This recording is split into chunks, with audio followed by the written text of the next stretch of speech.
Thank you all for joining. Such an honor to have the opportunity to speak with you, Peter, about your recent works and about the kind of overall arc of your career and practice in general over the last almost 50 years, if I have that right. And I'm really struck sitting here by the incredible visual dynamism of these artworks. They're electrifying palettes. They're just really compelling there's this push-pull sensation between flatness and depth that you feel because of these rich textural contrasts, the sort of smoothly painted surfaces playing off these much more tactile passages, and just very kind of pleasing and compelling arrangements of shapes and colors in the compositions in general. They have tremendous formal resonance. But what's so interesting when you take a deeper dive into Peter's work, as I'm sure many of you here have, is to see how layered they are with social and political content. They are very much of this world.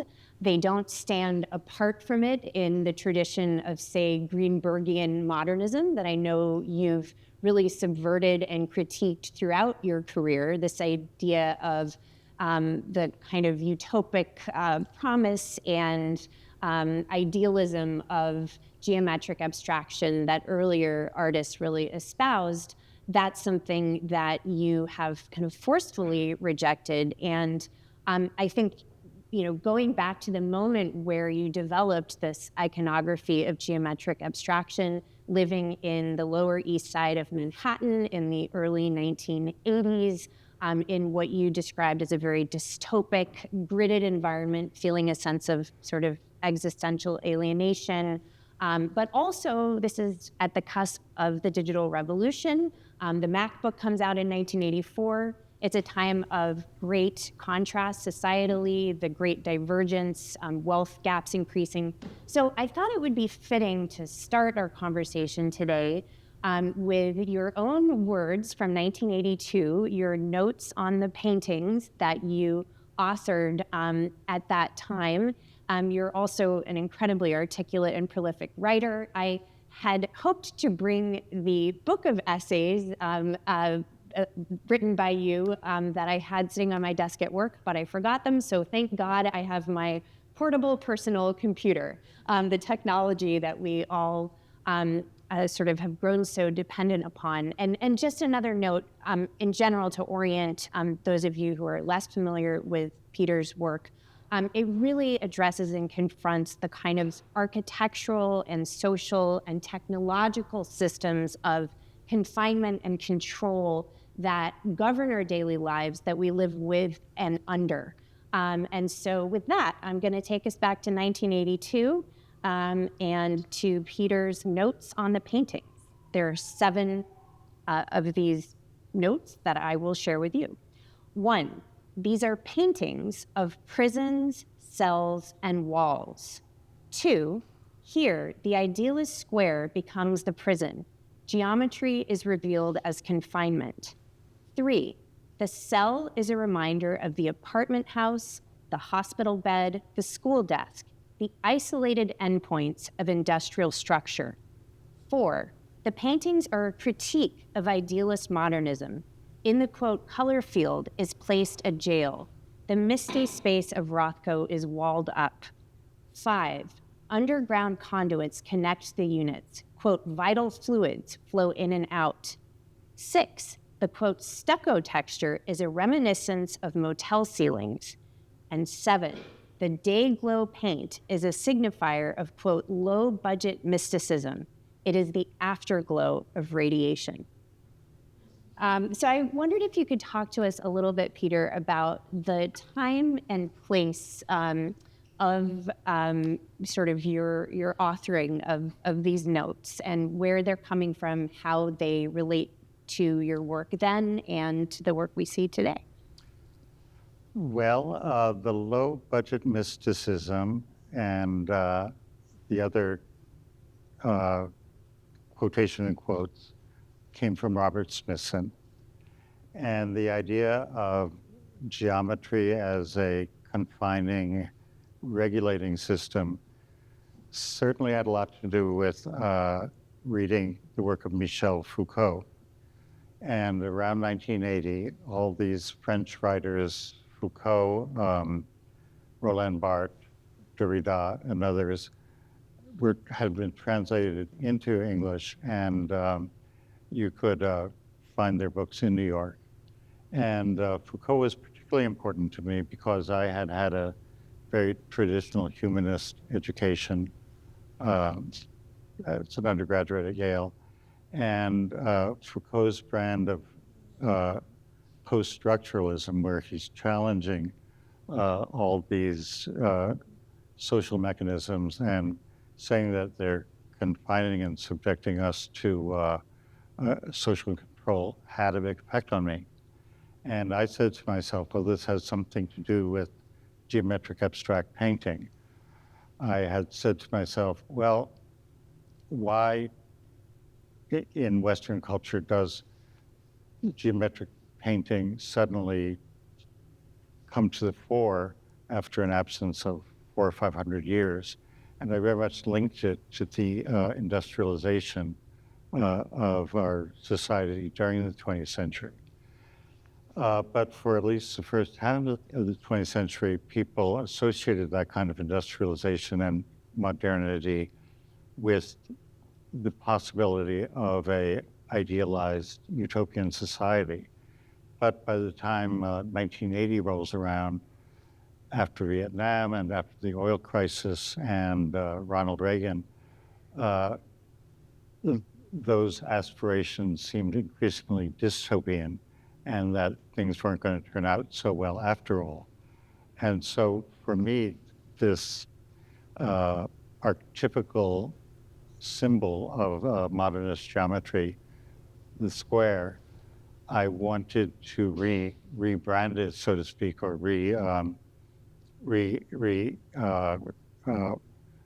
identify it as a prism by simply putting bars on it. And the stucco texture was for the purpose of making it feel geometric, solid, architectural. And there's a wonderful video of you in your studio in the early 80s at work, and it gives a real window into your process. You're taping the canvases, you're using a roller, and you talk about the process as being very mechanical, and you're kind of deliberately trying to remove the artist or your body or hand. So, you know, in the context of 80s neo-expressionism and, you know, some of the other movements that you were, I think, pushing up against, what did that mean to you? Well, a lot.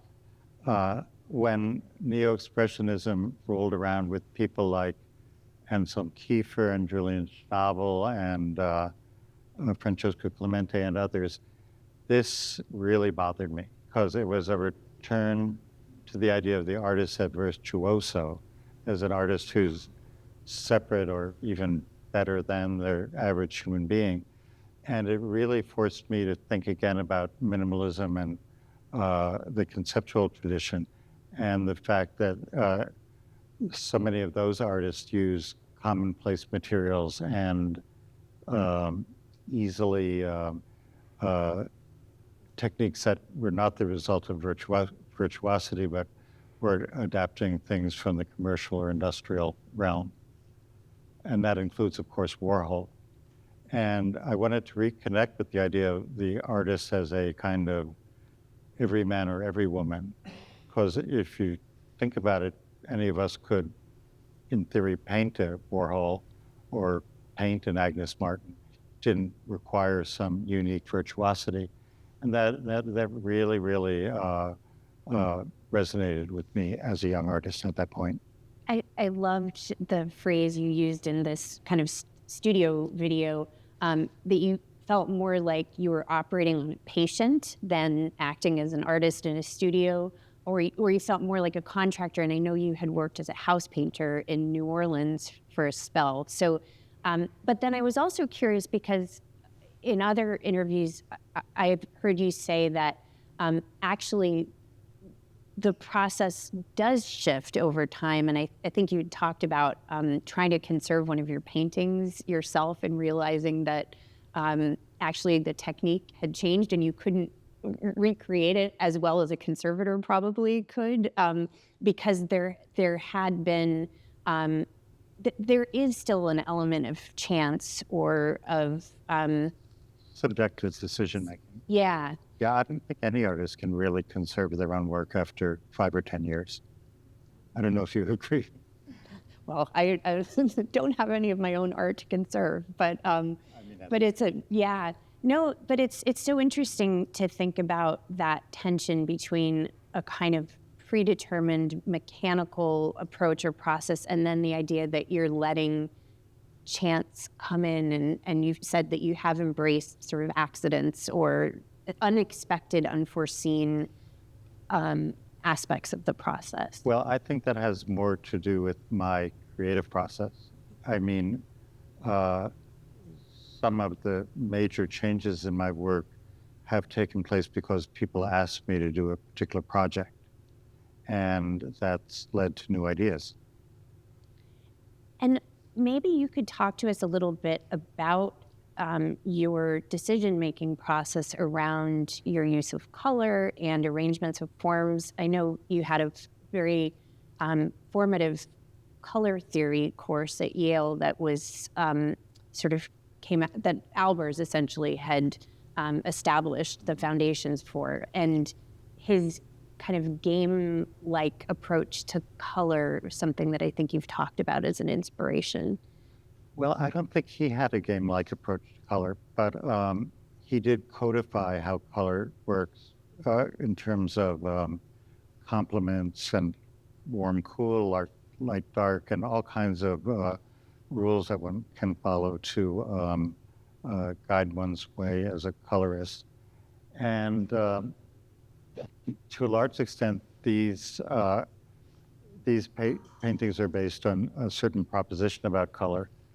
I mean, all these prisons are blue, and the idea was how to play those different blues against the windows, which are all different hues there.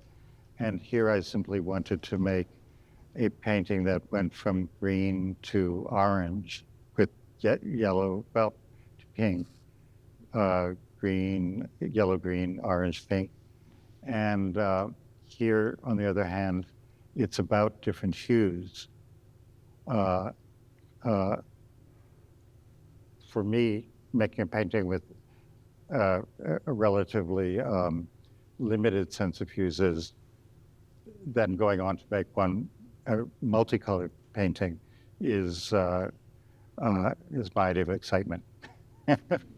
Yeah, I mean, maybe we could talk a little bit about shifts in your recent work. I think you began working with the kind of stacked and shaped canvases in 2018. Is that around the time? Yes, thank you. Yeah, I'd like to try to articulate what's going on here. My vocabulary consisted of, over many decades, there was always a canvas on the bottom, which represents a kind of ground plane. And I want you to see these paintings as architectural sections. They're landscapes we see from the side. And as time went on, what I was interested in is connecting these cells and prisons with bands I called conduits. And what the work was about was exploring how those conduits either connected or didn't connect the different prisons and cells. Well, about 5 years ago, the conduits began to disappear. And I have no idea why, except the conduits started disappearing in our daily lives for some extent. Everything sort of became wireless. I don't know whether that's had something to do with it. But then it's also interesting because to some extent, I think a lot of artists have a kind of, I use the word inborn, but let's just say uh, a, uh, a vocabulary that is characteristic of that. So in fact, these same kinds of forms that used to be conduits are now the background of the different prisons. Then also in the last few years, for some reason, I can't make a painting anymore with a single background. So all these paintings, which are all multiple canvases, are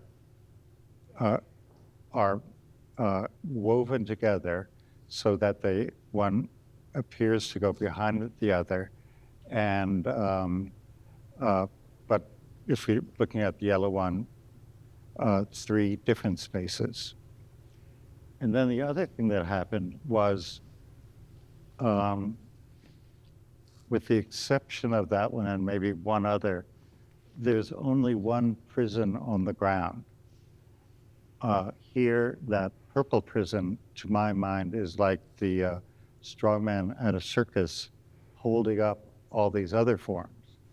So to my mind, the work has become quite sculptural, and I find myself thinking of people like David Smith.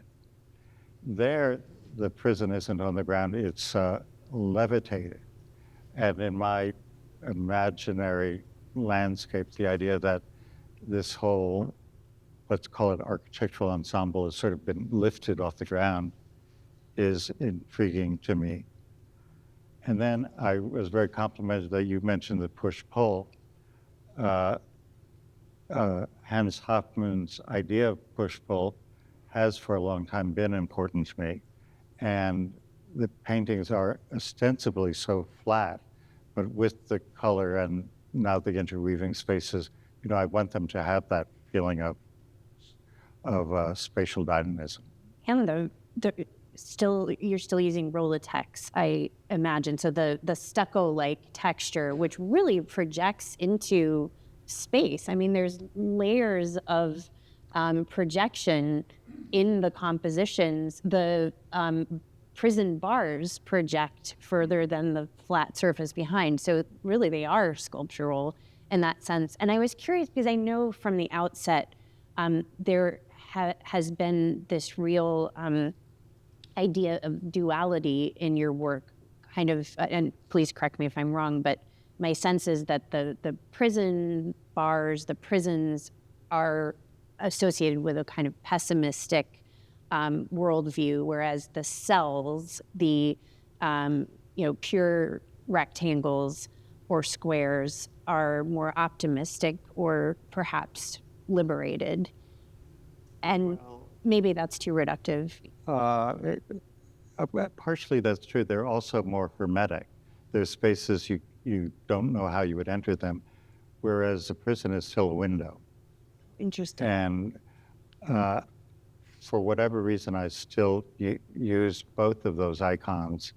Sometimes the prison or the cell disappears for years at a time and then comes back, but there's some kind of duality going on with them. Yeah, I was wondering I think these shaped and stacked works have been described as expressing a tension between custody and release, which I think is a nice way of expressing something that I'm feeling in the works, where it's almost as though you have some forms kind of straining for the beyond or for release, and then others that are kind of asserting an exit. Or I mean, that's at least what I'm taking from them. And then you also weave in the titles, which, I mean, flight risk and incoming and crossroads. I mean, there's often a sense of unease or even menace that we could find in them. And of course, this stands in such contrast to the modernist tradition of not introducing narrative content into a title, like a numbering system for a still or a Rothko. You're deliberately alluding to these facets of contemporary life. Yeah, I'd sort of like to go into the inside story of that because as a young artist at the time I was in school, Kenneth Nolan and color field artists were very influential. And especially Nolan, for some reason, would give his paintings these rather romantic titles stemming from nature, like Spring Morning or Leaf Green or something like that. And a lot of my work is sort of based on parody or even satire, which I find a very strong creative engine. So my titles are based on movies. I go through movie titles and find the ones I like. Do you ever use ChatGPT for your titling? No, but I should start. And actually, on that point, I mean, obviously, we're at a major technological inflection point right now, probably similar to, in fact, superseding the one that you experienced in the 80s in its sort of just astonishing ramifications. Is this something that you're thinking about consciously or subconsciously with the works? Yeah, I asked one of those AI engines to make one of my paintings. It didn't come up. They didn't understand my work. Oh, no. Could they help you do a mock-up? No, I'll show you. It's terrible.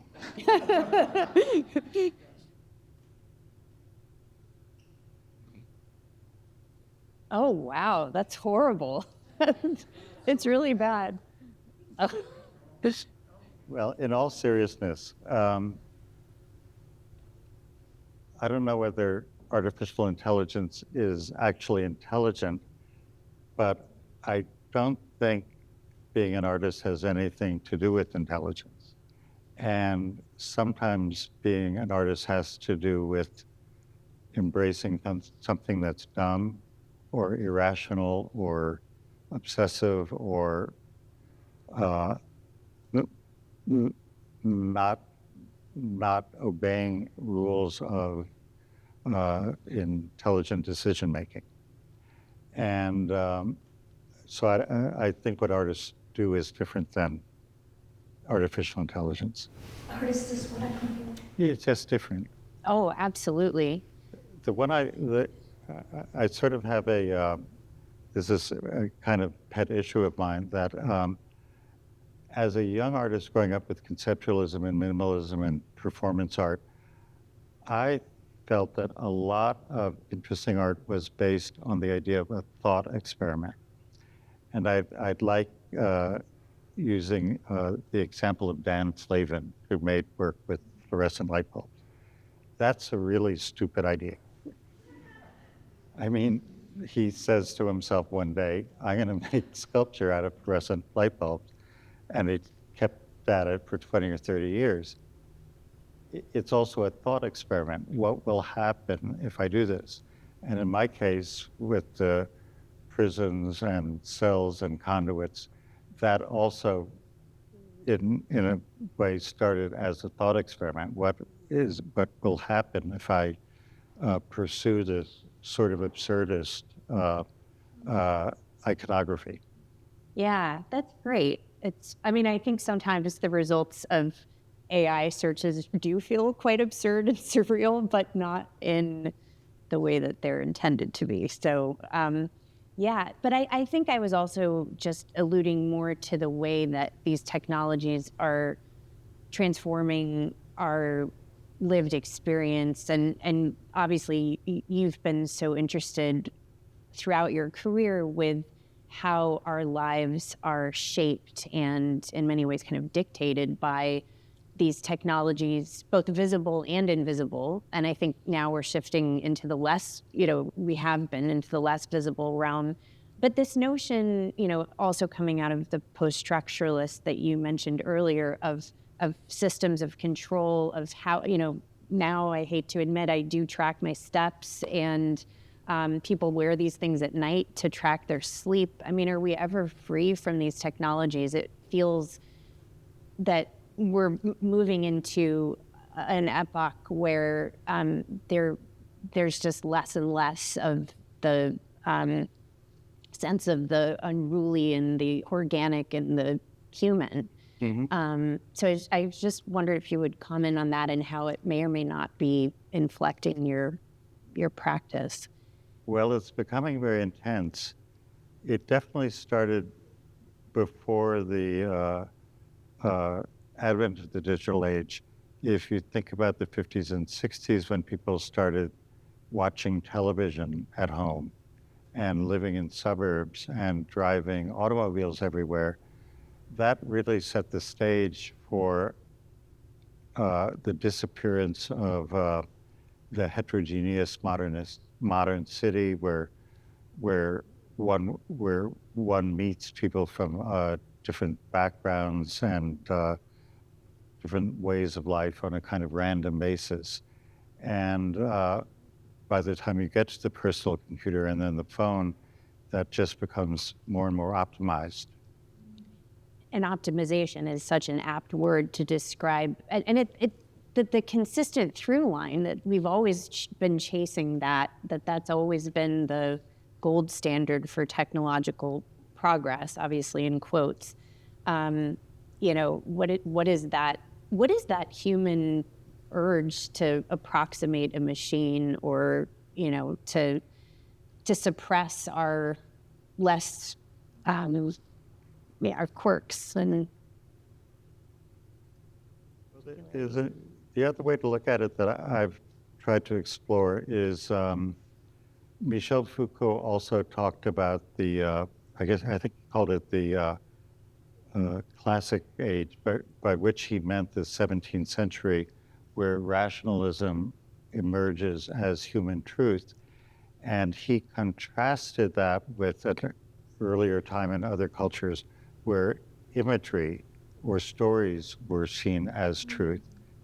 And what happened in the 20th century, and it probably continues now, is really interesting, because in the 20th century you can really see that irrational or extra-rational truth re-emerges with surrealism and expressionism and this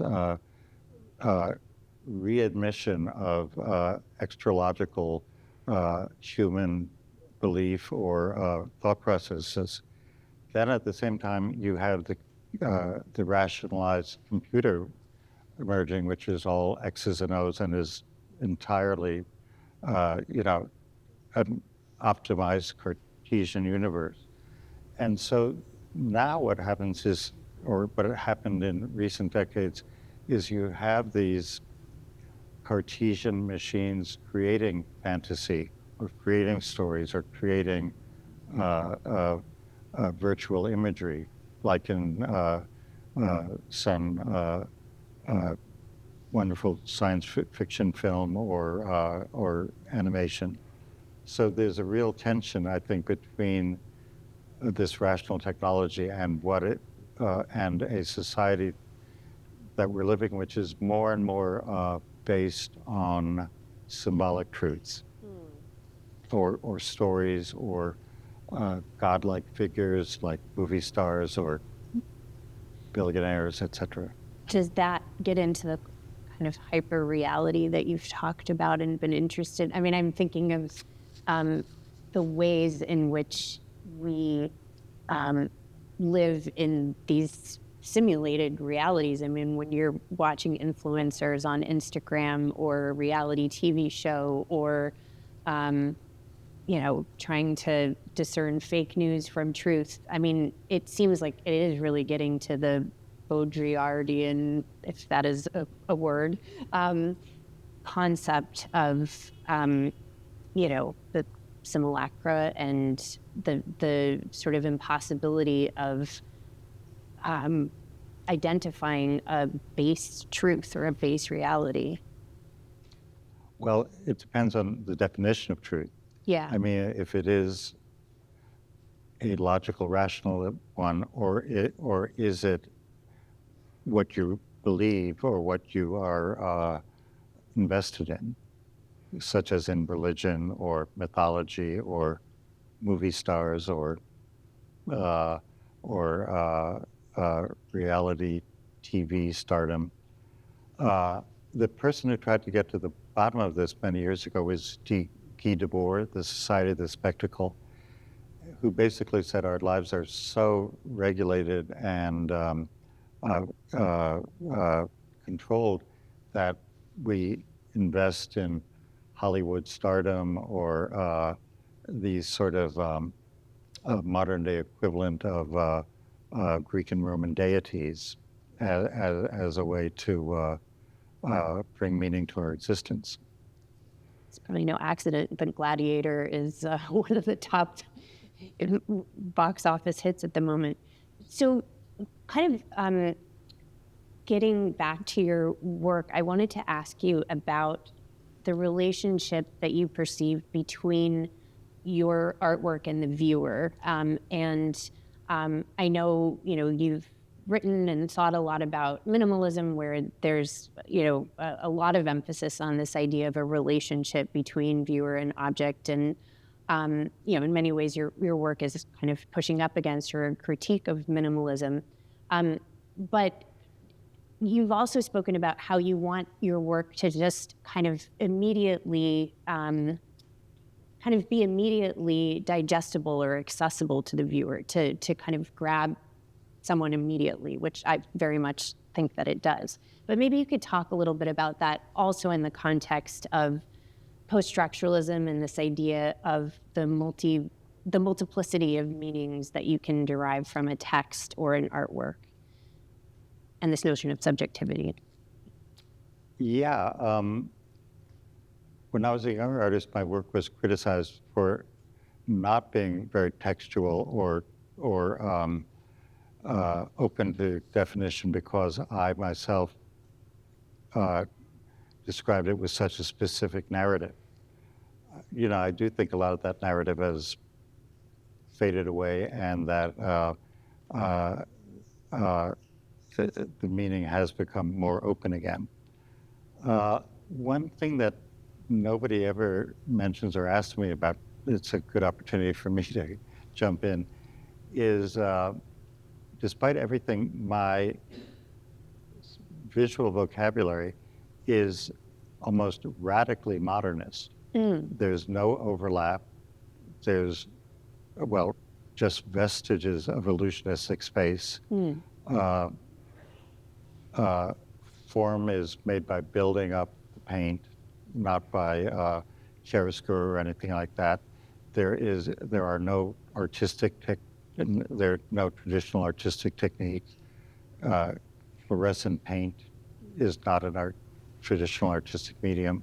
So for some reason, I also find myself among a sort of waning cadre of artists who adhere to those rules, which are sort of have something to do with materialism. Yeah, I think that's kind of the tension I wanted to set up at the beginning, that these paintings really do have the qualities of a good modernist composition, but there is very explicitly a social and political narrative and critique at work, which runs counter to that tradition, and very deliberately eschews the idea of kind of transcendental meaning or a spiritual. I'm not sure quite how this relates, but the afterglow of radiation feels like an apt phrase here. But yeah, no, absolutely. I think that's a really fascinating kind of tension. Can I mention a parallel example? I've always really admired Rem Koolhaas. Koolhaas was, at least earlier on, really obsessed with Le Corbusier. In many ways, he uses the same vocabulary as Le Corbusier.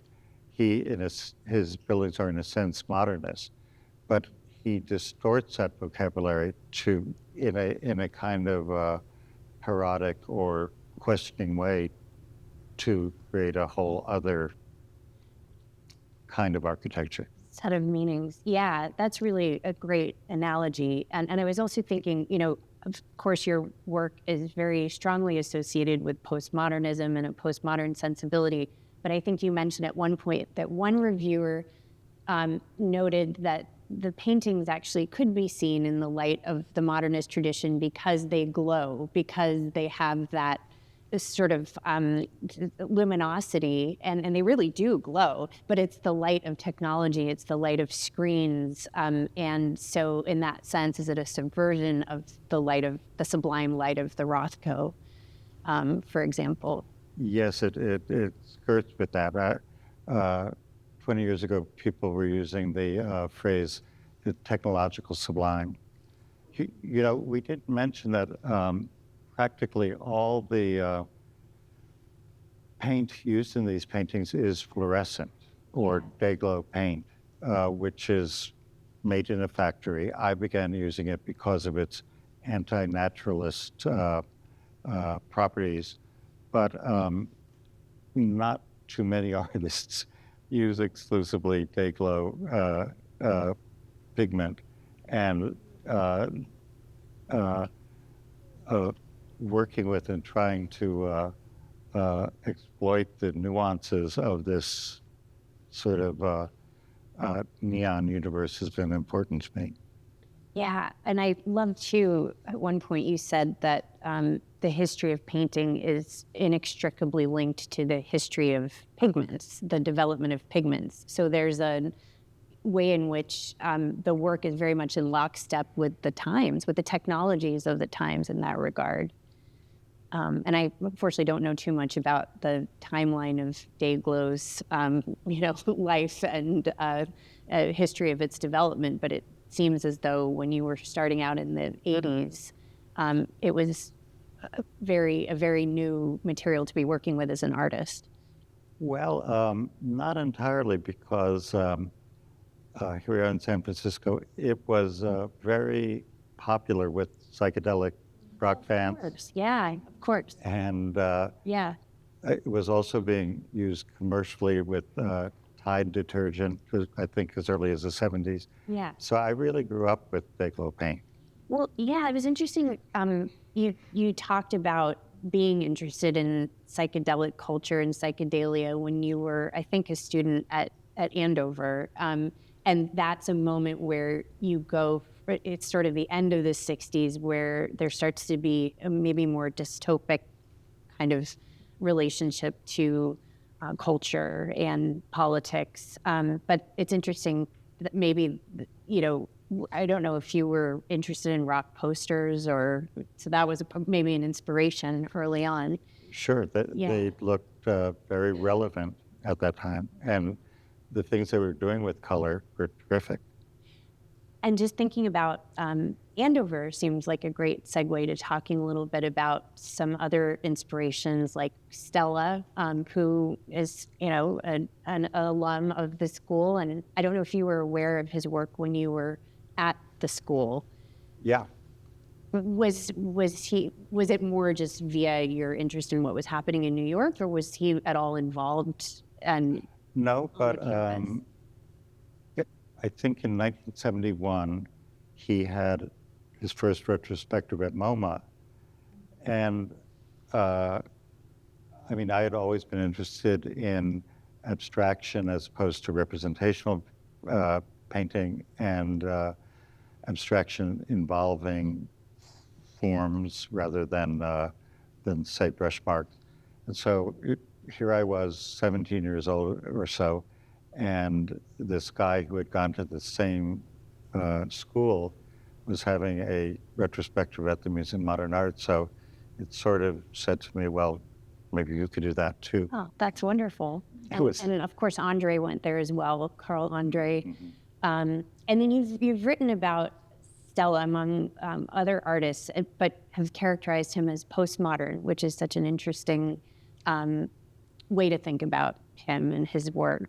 So maybe you could talk a little bit about what it's meant to you in your practice. Well, during the 80s, I was very skeptical of the term postmodernist.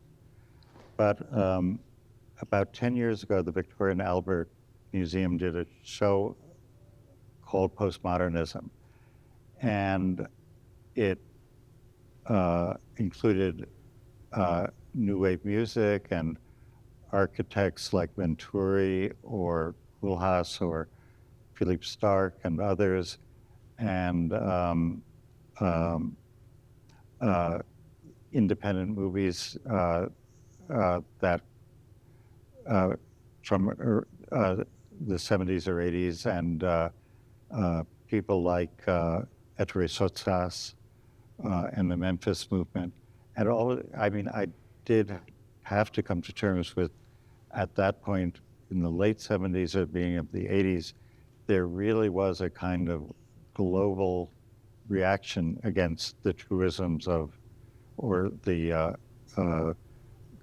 goals or aspirations of modernism. And a lot of this work in all these different media addressed modernism, but with the idea of critique. And of course, when you're starting out in New York, you're contemporaneous with the pictures generation artists who are also addressing these concerns in different ways. They were there first. Okay. I'm a little younger. Okay. So maybe we could talk a little bit about your writing and your work as a cultural producer, in a sense, as an interviewer, as the co-founder of Index Magazine, which is such a fascinating, I know this was something I think very much inspired by Warhol's Interview magazine, and I'd love to hear a little bit more about that experience and how it kind of intersects with your practice as a visual artist. Well, in the 80s and 90s, I wrote a lot of essays, inspired by the art that was going on in New York and my discovery of all these European writers. And I wanted to tie those things together, and also about the burgeoning digital world, which I saw as a really important social force. I like to joke around as time went on, I decided that being a publisher gave a person more cultural control than being a writer. And so I began publishing Index Magazine. And I've always believed in the interrelationship of the arts. So it wasn't an art magazine. We wanted to cover film and fashion and music and literature, art and architecture. And it was basically long interviews with people who mainstream publications wouldn't cover. And it was the right moment to do it. What was known at the time as indie culture in film and fashion and other fields was coming to the fore, and we covered a lot of people of that generation. And I published a magazine for 10 years. After about 7 years, I became director of the graduate painting program at Yale, and that was a really meaningful activity for me. And after about 3 years, I decided I couldn't publish a magazine and work at Yale and be an artist at the same time. That seems fair. And maybe talk a little bit about your experience as a teacher and the meaning that you derived from that work and how it may or may not have impacted your own practice. Well, one of my wonderful former students, Carla Wozniak, is here tonight. And it was just wonderful. Yale is very selective, and every year we got 20 of the most talented young people in the United States and a few from abroad. And working with these artists was really wonderful because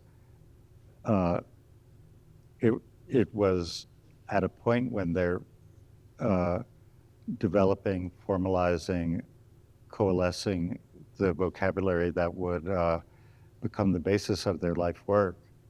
And it was a really exciting experience.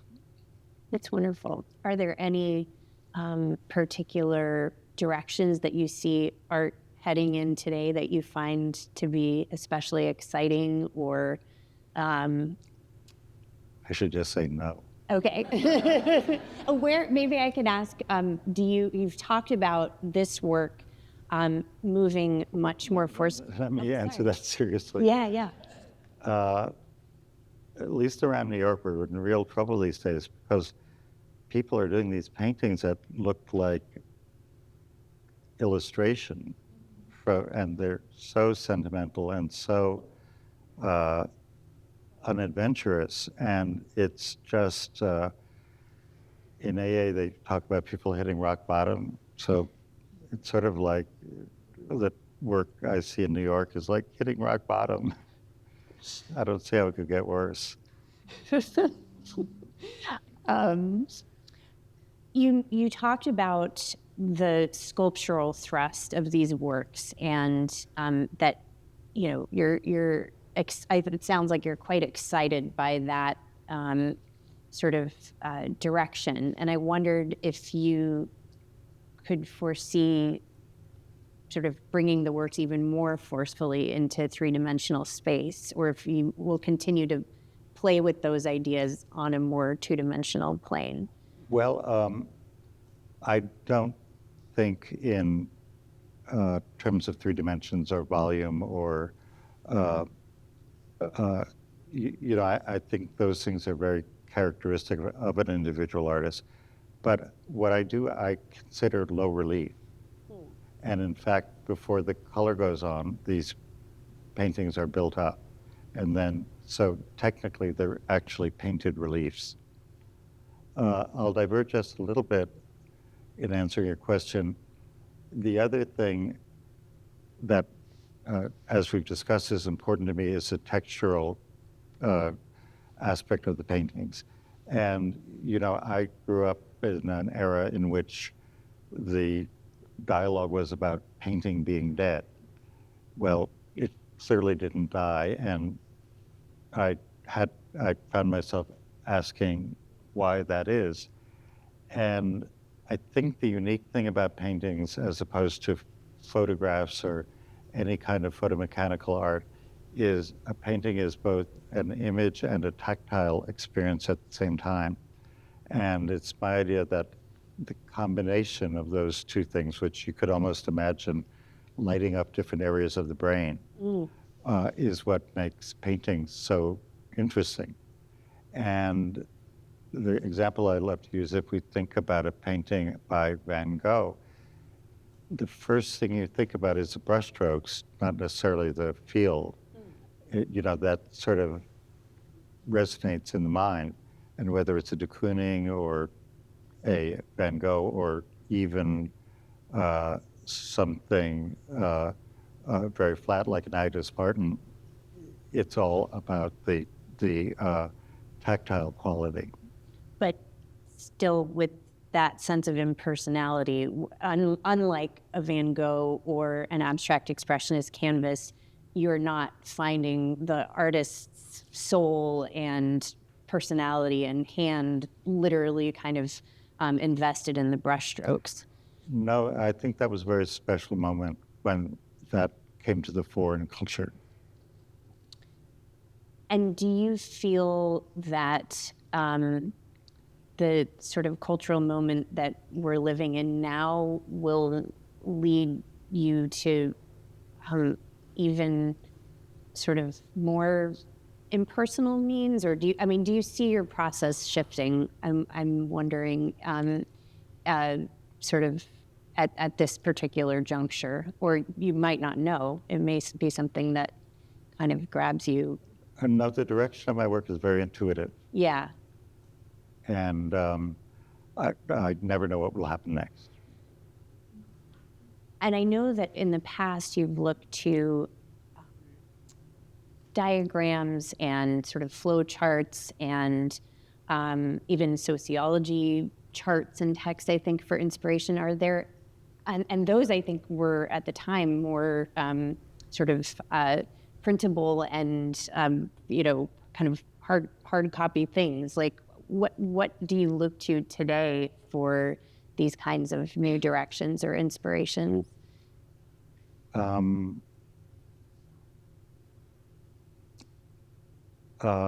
look at a lot of. I'm very interested in the relationship between painting and architecture. So I look at a lot of Baroque churches, Eastern Orthodox churches.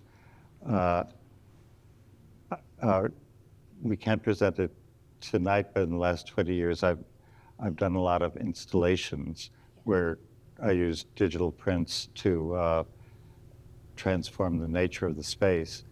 And I think one of my primary interests as an artist is the interaction between three-dimensional space that you're moving in or are present in and images. And that can extend to seeing a billboard on the highway or an altarpiece at the end of at the apex of a church. I got interested in Orthodox churches because they have a kind of screen before you get to the inner sanctuary. And then in the inner sanctuary, the wall is completely covered with icons. So it's not like just one individual focus point, but rather the whole wall. And because of the screen behind you, you're forced into a very narrow space. So those are the kinds of things I'm interested in. And I like the idea, one of your installations, I think, was called Heterotopias. So this idea of creating alternative spaces. Yes. Are you working on any installations at the moment? Or? Well, one just closed in Fort Lauderdale, Florida at the NSU Museum. Oh, great. And also it should be noted that you are at the vanguard of producing digital work. I think Super Dream Mutation and Exploding Cell were among the earliest sort of digital works acquired by museums, certainly for Exploding Cell, the first to be acquired by MoMA. Thank you. Which I actually played with my daughters. We created a work of art with you, so thank you. Yeah, okay. I thought it was wonderful, and they loved it as well. But it wasn't on the MoMA site, was it? I think it's on your site. Yeah. Yes, so you can all find it. But that was such a fascinating contribution as well. I mean, this was 1997. Right. The idea was it was a series of compositions that you can find online, and you color them in yourself and print it out at home to create your own collaborative piece. Yes. So we have 3 now. It is fun, I think. Yeah, it's wonderful. Well, I'm just mindful of time, so I think maybe we could open it out to questions from the audience. And thank you so much, Peter. Thank you.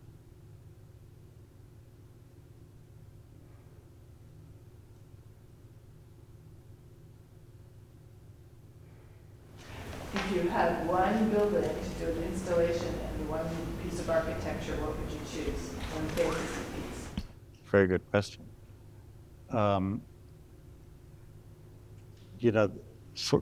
What usually happens is a building chooses you, and then what I really enjoy is visiting the space, finding out about the space, its history, its context within the place where it's located, and that is what triggers ideas for me.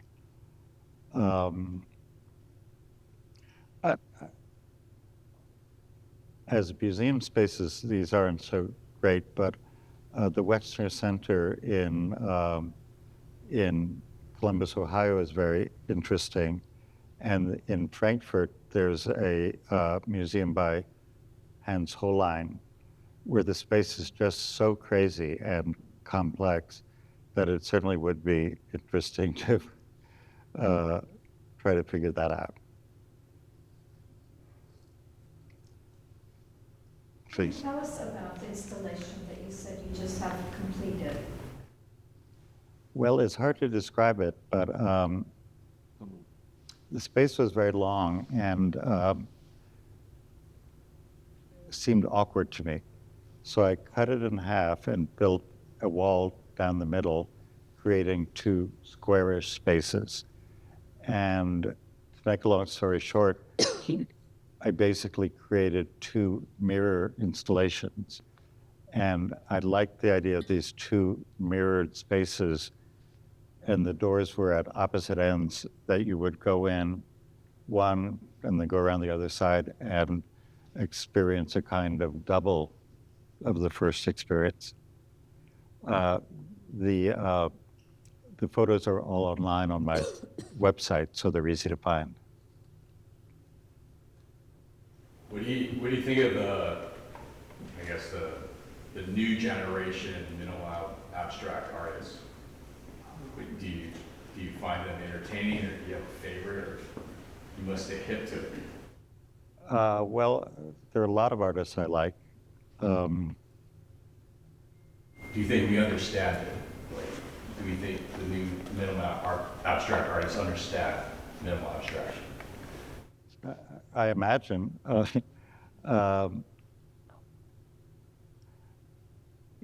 My taste of art is not particularly ideological in terms of the things I enjoy. So, there are lots and lots of things going on around the world that appeal to me. So you think we're genuine when we do it, even though we're not from a certain generation or time? Do you feel like we're... Oh, yeah. I mean, on the other hand, one of my favorite artists who I work with at Yale is Tala Badani. She's not an abstract artist. She does things that are figurative, but I'm not against figurative art at all. But to me, there has to be some sense of excitement or innovation or stretching the rules. And, I think her work has that as an example.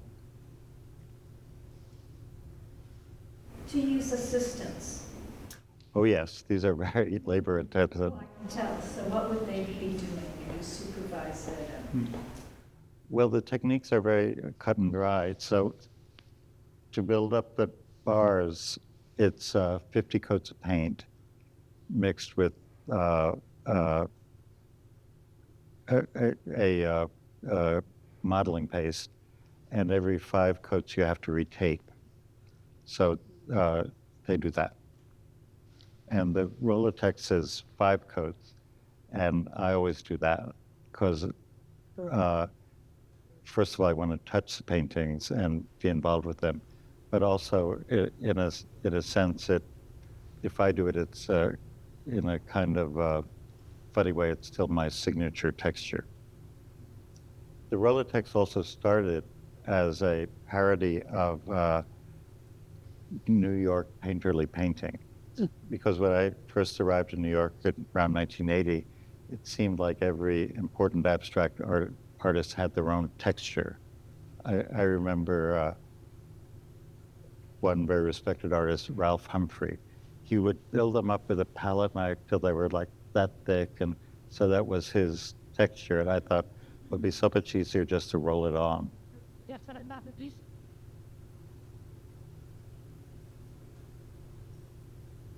As an artist, do you want your work to be speaking to more people like the general mass, or you want it to speaking to a smaller, targeted group of individuals? Well, you really don't have much choice about that. But I mean, if I watch a soccer game, I have no idea what's going on. And I do think to enjoy visual art, you have to spend time looking at it and learning what the rules are and what people have done in the past, and be exposed to a variety of things. So in that sense, my audience would be people interested in art, at least. I love what you said about art being about following a dumb idea and not to do with rational decision making. But you're so intellectual, you know, in your reading and in your thinking, your speaking, your book of essays. What's it like for you to follow a dumb idea? Is it like a different part of yourself? Like, what does it feel like? That's a very good question. I am kind of a proponent of the idea that our creative personalities are almost separate people from our walking around town personalities. And that really became dramatically demonstrated. I forget the name of the author, but somebody wrote a 2-volume biography of Matisse. And this guy was so neurotic, so nervous, so sounds kind of so unpleasant. And yet his aspiration and his life work as an artist was creating these harmonic paintings. Sensuous, yeah. And you wrote your thesis on Matisse, right? So did you get to spend time with him, this unpleasant personality? No, he was long gone, but I didn't know that then. I kind of feel that working on my paintings, I'm working with a part of my personality that is different than going to the grocery store.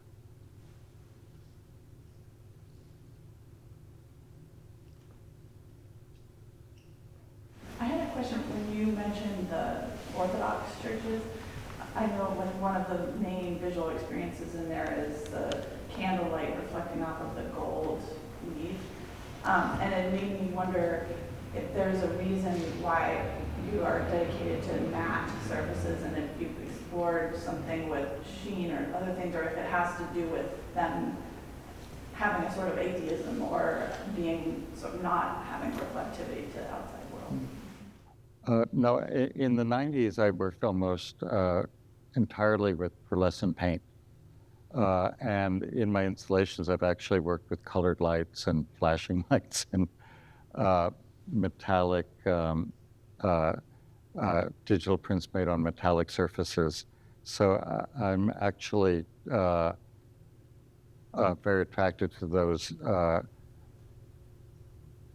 techniques, those ideas that might be involved with overstimulation of overwhelming visual clues. And, I hope in a nutshell the paintings are like that too, because they're very bright.